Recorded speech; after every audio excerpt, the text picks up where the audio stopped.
it is. The hot drops in the area. Ventus are one of them. Leo gets himself purple armor immediately, but the rest of TE are actually not rocking any weapons immediately. The ballista shot does come in and strip away a whole bunch of HP. TE coming in with the fists, trying to see if he can land that extra bit of damage, but Leo getting chunked out low. In comes the backup from the rest of Ventus, trying to get himself the kill. Leo goes down. TXJ being hunted. He's got no weapons. He's got no armor. He's got no hope. Ventus will finish him up, and that is already 2 deaths for TE. Oh, a little bit of a misplay, to be honest, from TXJ's side. If it worked out, it would have been perfect. But TXJ on that Viper doesn't have a weapon, has the F available, and actually puts himself into distance, trying to use it to find that connection onto his opponent. Doesn't manage to land the silence without a weapon, very quickly gets turned upon and goes down. So it's just going to be VVV not visiting the Soul Altar. Off screen, by the way, J-Team already picking up 3 kills. So they understand they have to play incredibly aggressive and be able to contest TE, that they cannot slow down at all. They need to break a record if they want to be able to take this title away from their longtime rival.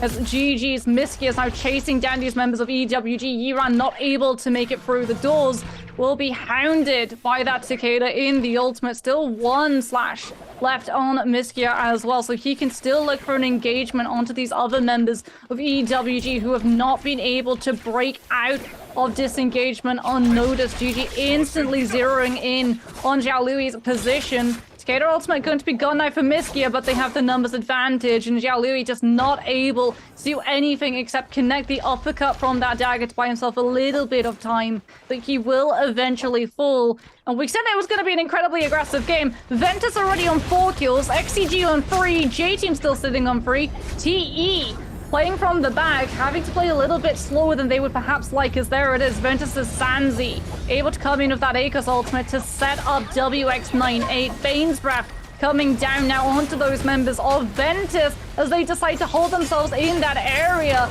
Going to go incredibly low is Sanzi. Oh no! He gets caught out by the AoE. Will be able to use the jump to escape the follow through, but my goodness, Sanzi, one of his 9 lives was definitely lost in that fray. Yeah, that was a little bit too hairy for him. Having a quick actual look over everything that's gone on, as we are seeing the Ballista, OUG are looking to join into this fight, looking to catch Ventus's WX98 in mid-air with that Ballista shot, not able to land it, almost landing the damage onto Xiaohu, dodging away on those shots. Last shot has been used up, and I don't think they're going to use that weapon repair kit. There they actually do. They want to keep the power of the Ballista with them for now. They're just keeping the pressure up. Now I've got the King pinned for the moment as Xiaohu going to get himself bopped, but he's still got that Bane's Breath for 2 seconds left. It has finally worn off as Jinyu is going to get hit, throws down the F ability, and that is going to be GS now being hounded down by OUG. There is a just marginal amount of points separating J-Team and OUG right now. Second and third is very much up for grabs, and JL are in incredibly close proximity to them as well. And GG kicking it off with another great start. Ventus with another great start as well. The top end of the tables could see some movement still. I mean, the problem for J-Team is that so much of this action is going on away from where they are. We talked about the amount of kills that they needed to pick up. Yes, they've already picked up 3, but Ventus are currently sitting on 7. This is a very real possibility that we talked about in the breakdown before the match started, that J-Team, even if they play this perfectly, might not be able to find enough players alive to actually be able to put themselves into a #1 position, and that reality seems to be setting in. Now it very much does feel like a tug of war between OUG and J-Team for that 2nd place position, as OUG have already been able to post up 2 kills at the moment, as JL just barely behind the 2 as well. Going to be going toe-to-toe with GD. Don Quing taking a lot of damage. That Yuasian ultimate going to be dropping out anytime now, as Ziyu on the back foot is forced to actually use that Cicada to just try to push onto these members. XCG now holding on to Dez. Pull it out now with Night HQ coming in, using that movement tech to make sure that he's able to cover the distance and continue to chase in onto these members. As in the distance we see TE pop up as they've been drawn by all of this noise, and they want to nose in for that 3rd party. Yeah, able to pick that one up for the moment as TE seeing if maybe there's an option for them to come in with a 3rd party action there. They are going to try and advance on that to XCG. Poopy, if you're dropping like we did at the beginning of that game, right? Like, what is your thought process when you're like, okay, there's 5 teams in the area. Like, this isn't about who's in the middle anymore because you're all in the middle of everything. Like, how do you play those, especially when you're going into a final game and like tensions are high and you know you need to score?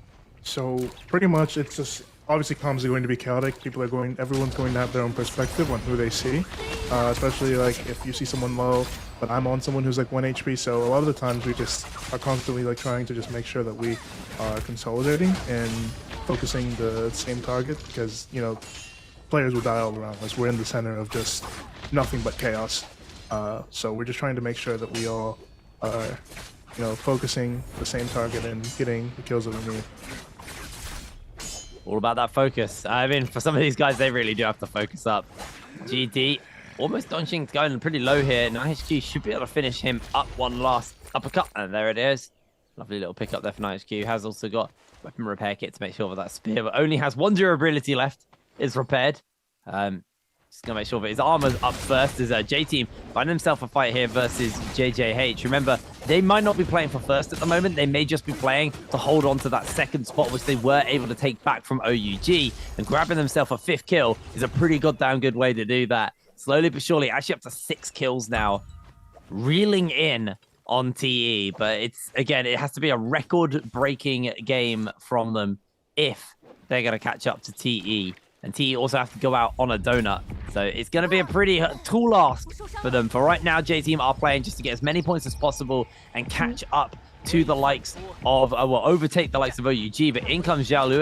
He's trying to find that ultimate. He misses it on to the key targets as the 2-tick throws the ultimate down. Eagle is low HP, gonna fall to them, but they do find the lockdown, and EWG may just be in some serious danger here. J-Team picking up even more kills, going for the revive onto Eagle, but they may have to bail out of this one. No option to go for it.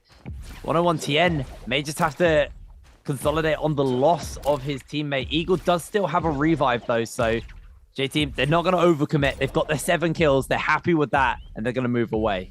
Yeah, you can see as well, the second that initial attempt at the revive fails, Eagle just immediately concedes and drops out of the can form and goes to find the Soul Altar so that J-Team aren't punished for, like you said, that overcommitment that potentially was on the cards for them as OUG. Going to be making sure that a Gate of Yang is on the cards for this team. Or maybe just preventing teams around them from gaining access to it. Making sure that with a Yoda composition, it's a little bit harder to be able to find the value, right? We talk in length about how Temi can be incredibly problematic in finding the value with an ultimate. Wu Chen is even worse, because where do you TP to? Essentially, it just becomes an iframe of being able to escape or move one of your team away from potentially being staggered and locked down by your opponent, as GG don't have that problem. They have the Takeda, which is why Miski is immediately going to be going aerial, waiting to look for these connections. Everyone actually playing the floor is lava at the moment, as, oh my goodness, Miski on mid finds the connection of the mythic counter. Oh my goodness, Miski, oh, such a show. As it's now going to be Sleepwalker coming in on the Monk. GG, however, able to put a lot of their plays behind the pillars. Not in time, though, for LXM to not get grabbed out. And it's immediately followed up.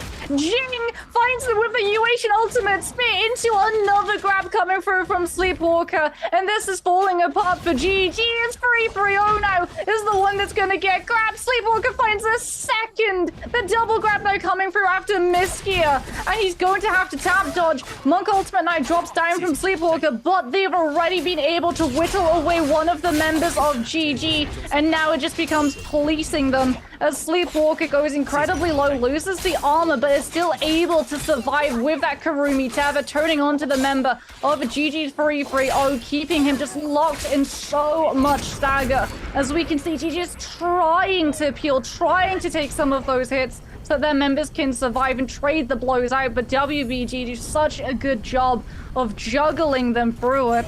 We talk, Pooby, about your influence and the impact that watching Sleepwalker has had. I'm sure that was a fight you immensely enjoyed.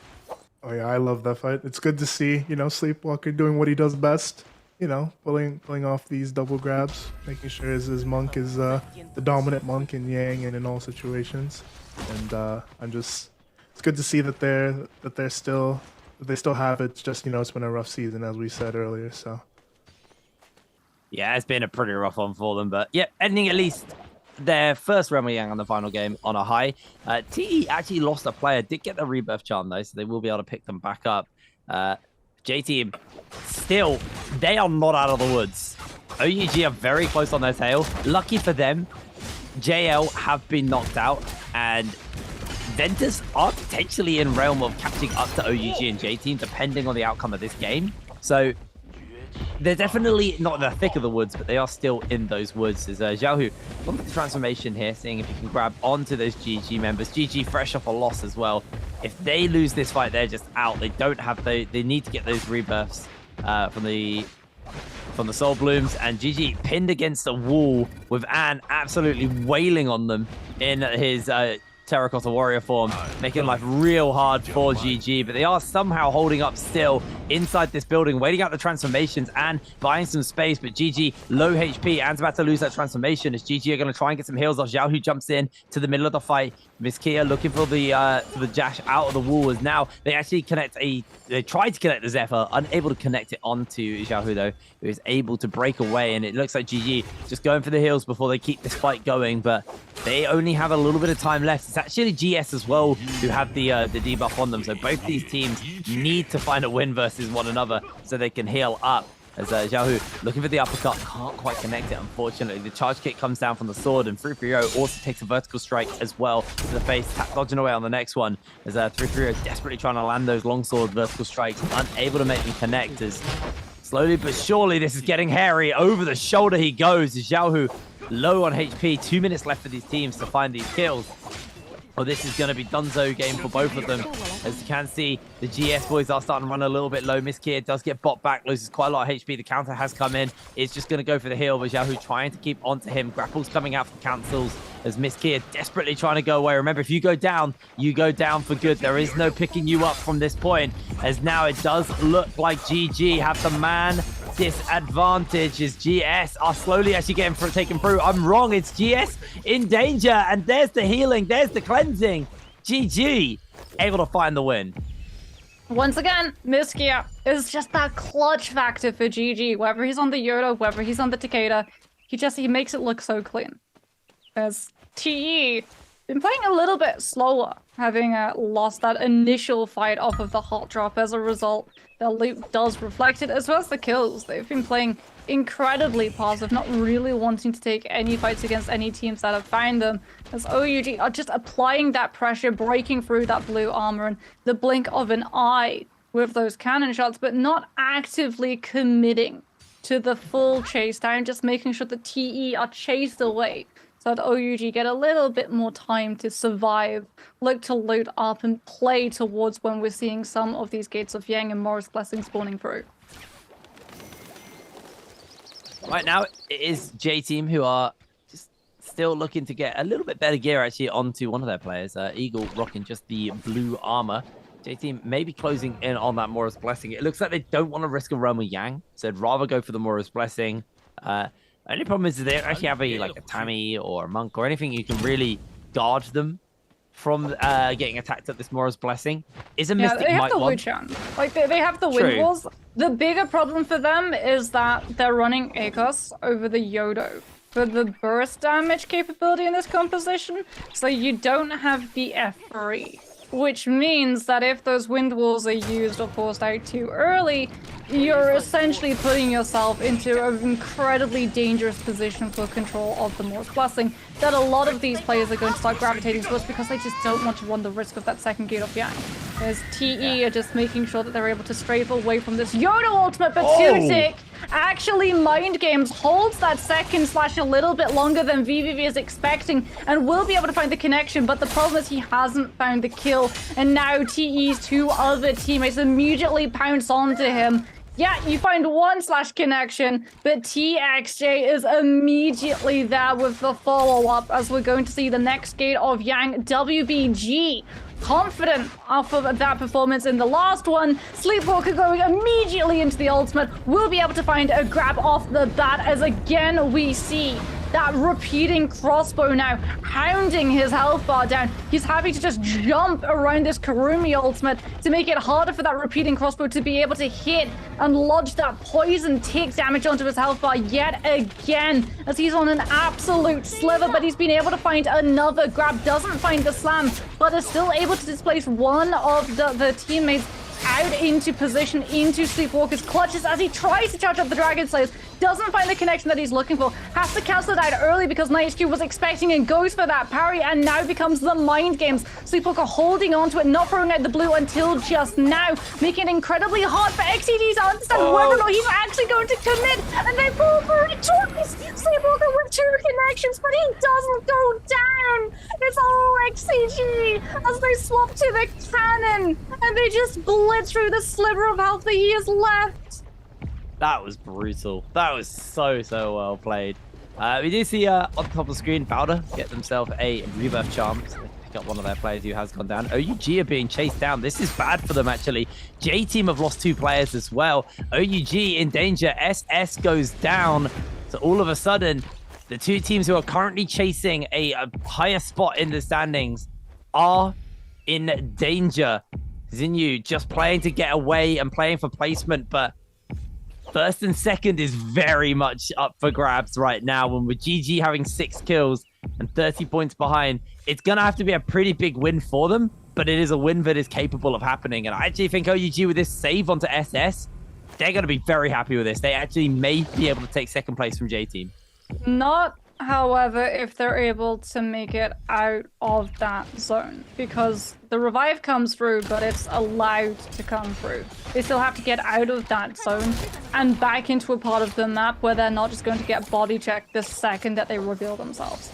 As XCG have been doing serious work at the moment. The kills that they've been able to pick up, 16 kills for XCG at the moment. There's a reason that they won Season 2, and they're showing us exactly why. Maybe it's taken them until now to properly be able to show that capacity, but they're making some of these teams who were vying for that second place work a lot harder if they want to be able to hold on to that position, because J-Team, they're reduced down to just 101 Tian, who's just having to stay as mobile as possible, using that momentum of the weapon as well as the Scale Rushes, but he's not actually able to pull the Scale Rush off of the cliff. He's got a bounty on his head as well, so no full reposition, tries to throw in the blue, has to fully commit, and that's J-Team taken out of the lobby. You can see the player cams there, the disappointment on their faces, as they are going to sit at 7 kills and no more. OUG still in the lobby, so close behind them in terms of overall standings to steal away that second place position, and J-Team can do nothing but watch a position that they find themselves in the last Worlds as well, where they were leading in number 1, but they had to wait and see whether or not JL would be able to eclipse their score, and now they're in the exact same position. I mean, lucky for them, JL are out this time, so they don't have to worry about JL taking their spot, but it is OUG, a real threat. The underdogs who came all the way through the repechage, and if they can take second by the end of today, coming in from that last chance qualifier, coming in and taking second overall in the tournament, that is absolutely phenomenal for OUG. They've been having success after success, honestly. They won the regular split of Season 2. They didn't, unfortunately, win the Grand Finals, but this team have just shown up ever since Season 2 and been a real menace, and a team that have been able to do a lot. Speaking of a team that's able to do a lot, do you remember that prediction we made about like the 40-point alliance? I mean, they got like 8 kills right now. It could be Ventus too. Ventus, last I looked, was sitting on 10. And I mean, Ventus, another team that came up for this last chance qualifier, is really impressed. Yeah. So they could potentially steal away either third or second place if they're able to find that same record-breaking game that they were able to pull off on those last chance qualifiers, and they're absolutely in the running to do so. The problem is that XCG have already picked up 16 kills, and they are steamrolling ahead in this lobby. All right, so there's, like, as much as it's not as hype as like first and second, there's actually a real chance that Alliance can get themselves up into about 9th, 8th place, because XCG are going to move up and dethrone a bunch of teams. WBG are out. JJH only have 2 kills. Like, they got 10 kills right now. They get a good enough ending here. Alliance actually could jump themselves, probably not into top 8, but I reckon 9th is pretty doable for them at this point. It's all just dependent on how well they play these next few stages of the game. So the question is, do they sit on their laurels? Do they sit on like the kills that they have? Or do they go looking for more, knowing that there are no games afterwards and that this final game score is the one that truly matters? I think you go looking for more, right? Like, they are literally well, the last do you place. agree? Because throughout the entire day, your narrative has been, if you have an amount of kills, just play until that final zone because the next ones are going to come to you. That all changes when it comes to the final game. Let's go big or go home. This is why I'm glad we brought Booby on. And genuinely, they are literally the last place team. They have nothing to lose. There's nothing to lose. lose. They literally can't go lower, so they might as well go as hard as possible and get as good an outcome as possible. That's my output. But does that still hold true for Ventus, who are in a position to potentially dislodge towards the top end of the leaderboard? That's a Poobie question. I got my answer. That is a Poobie question. Go on, Poobie. I think Ventus go big or go home. What is? It can only so they have to make the decision. Do they play for what? Do they play for where are they? The board's gonna. But do they play for top, or do they just play for where they're at? So it's just they're just better off just playing for the top. That's what my team would do. We'd play for the top. I love it. That's it. I actually feel like Ventus probably should just chill. I don't think they should like be content with the amount of kills they've got, but I think they should play for a later point to get more kills. I mean, we are also only 8 minutes away from the end, so maybe it is just time to go because the game has been very high tempo the whole way through. And Ventus, it looks like the answer is just go. They found Bowder, who are effectively 3 points of a team because they're not going to do much. They're going to get themselves chunked out. GG do steal it. That is real cheeky. The rise of GG has been amazing, by the way. These guys have been disappointing all season, and then actually popping off right at the end, and actually, when it counts, starting to make a recovery, they could realistically catch up to JL. The problem right now is there's a bunch of teams who, depending on how many kills they end today with, can get a whole bunch of points, but there's only 21 players, so technically there's only, 19 points before multipliers get applied left in the game. Oh, gee, how've they got another flamer? They do this every game. That's a golden flamer as well. How have they done nothing all game and then show up with golden armor, golden Legendary, flamer? I mean, they got a Morris Blessing for free. Everyone was scrapping in that fight that we just saw between Bowder, GG, OUG. In the meantime, TE entirely unnoticed. Just rolling that 20 on the self-jack and make it away from a box with a full loaded kit. Yeah, this is something they did as FBX as well. They were always so good at picking up those Morris Blessings, and it was just hard to deal with them as OUG are shutting GG down, taking away that kill. They may look to try and shut Ventus down as well. They got them with their backs to the wall, but OUG actually playing this nice and relaxed, are quite happy to hold on to this high ground. TE are playing upset in the tree house as Zinyu is going to get a bit of damage put into him. VVV just firing out some of those shots there from the longsword, but he's just going to be playing it a little bit more relaxed for now. They do step away. As you can see, there is a 0.1% chance that TE lose this game. For some reason, there's a 0.1% chance that Bowder can win it. That was weird. I don't think that's possible. But realistically, OUG, everything has to go right for them here, for them to win this game. It's very, very unlikely that they're going to win overall.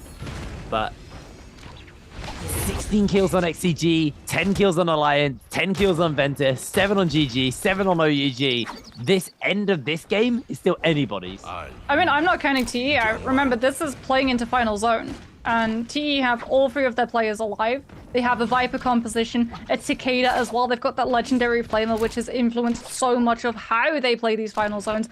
And look at where they are currently sitting in comparison to all of these other teams. Booby has talked about you don't want to be the team in the middle, because you're going to be the one that takes the most amount of damage in the third party. TE have made sure that they are not the ones in the middle. They're the furthest to the right. If anyone wants to challenge them for this space, they're going to have to do it actively. And TE, even if they do get challenged, you can see right now, they're making sure to move further to the side to always guarantee they're never the ones that people are going to turn on to. Well, just a bit of a waiting game now. In fact, I think this is where our first circle of the day was as well. So looks like we're actually coming back in style for the final game of the entire tournament. Just under 5 minutes left. until that circle comes to a full-on close. OUG's gone ahead and secured themselves second. That's... Oh, wow. They have! Oh, wow! Gone ahead and secured themselves second place. And gonna J be- Team out of this lobby are not going to be able to do anything about it. That's a massive pickup, actually. Totally missed the fact OUG got that last kill they needed in those last couple moments. And, I mean, they've still got kill multipliers and things to go. So, realistically, GG won't be able to catch up to them. GG only have a single player left. Also in a bit of a dangerous situation. I think right now for GG, they're just scared about Ventus. I mean, look at Ventus. They are 3 kills behind them, ahead of them, sorry. And they've got their full squad for this final circle. GG genuinely could make a big leapfrog here. If they take first overall and get a 20-bomb ending, they actually can take J Team out of top 3. Yeah, problem is So GG only have 1 player left. Oh, I didn't see. I thought it was Ventus. Ventus. I'm talking about Ventus. Sorry. Yeah, Ventus have all 3 of their players. Yeah, Ventus could technically take J Team out of top 3, which would be an amazing recovery from a team who I'm not gonna lie, I've always joked they've been chronically third. They actually could somehow make the run back of the century and Oh, but here take comes third. T. They're making their move. They got that flamer.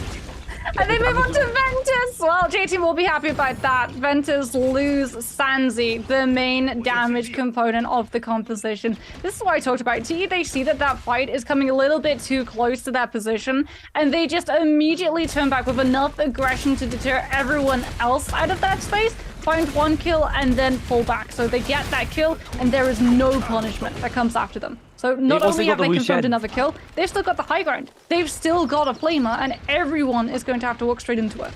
There's still the Wu Shen also fell on the side of Ventus there, so they have no way to port the Karen out and get the recovery off in a more safe position. They are purely running on a Viper to somehow find 10 kills for them to grab themselves that top spot. I think JT may just be so relieved for what just went down. TE also going to get themselves Wu Shen ulted out of here. Alliance actually finding themselves a couple of kills onto TE though. Alliance making a run for it. They've just jumped out of 14th into 13th. TE's TXJ jumping in with a big old ultimate. Now he's going very low on HP, trying to avoid away on the monk grabs from Godly, who's been able to pick one. NiHQ goes down. Nope, he's able to survive it just a little bit longer. The re-grab looking to come in. They're able to find it. TXJ knocked out of the tree, taken down, as it looks like that should just be the end of TE at this point. They are in dire straits. Only one player left in this lobby for them, but Alliance are trying to make a miracle run, but they don't have their Yoto for these final moments of the game. OUG's SS, it's his moment to do or die. The lockdown, the pin down onto the entire lobby, has to immediately jump out because he is on his lonesome. No follow-up to come forward. It is an absolute mosh pit of an ending as Ventus are knocked out of the lobby, are knocked out of the game. GG are still in it with their Tammy. Can he find that opening? Can he find that opportunity to make this game go forward? Good for him. OUG's SS chunked out, trying to grab himself up the tree, but Water is slowly but surely whittling down his health bar. OUG are out. They have no opportunity to get any more points put together for themselves, but there's still a couple more teams who are in with a fighting chance. XCG securing their 20th kill of this game. That's going to be their 21st. There's 5 players left in this game. LXM, can he hold on? He may actually lose his spot at the top here to XCG as Alliance are knocked out. They were able to end in 12th place at GG's LXM, clinging to the top of the tree, popped into the zone, trying to climb back up the tree as Leo is just holding on with this pole sword, juggling and playing the high ground as good as possible versus the last couple of members of XCG. The sandstorm comes down. Leo's popped up into the zone, and that's going to be TE knocked out. XCG